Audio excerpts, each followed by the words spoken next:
सफलता शक्ल पर नहीं मेहनत पर फिदा होती है। मित्रांनो, सफलता म्हणजेच यश हे माणसापेक्षा जास्त समजदार आहे।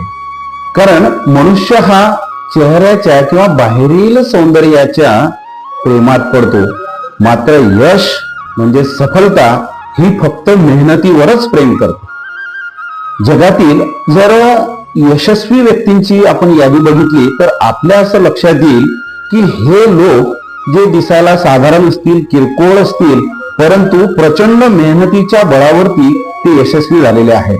किंबहुना ते यशस्वी आहेत म्हणूनच सुंदर आहेत। आणि यापेक्षा जे लोक स्मार्ट आहेत किंवा सर्व बाबतीत परिपूर्ण आहेत, अशा लोकांपेक्षा सुद्धा ते यशस्वी आहेत असं आपल्या निदर्शनास येईल। म्हणजे एकंदरीत काय तर आपल्या यशस्वी असणं हेच खरं सौंदर्य आहे। आपलं सौंदर्य हे आपल्या कर्तृत्वात आहे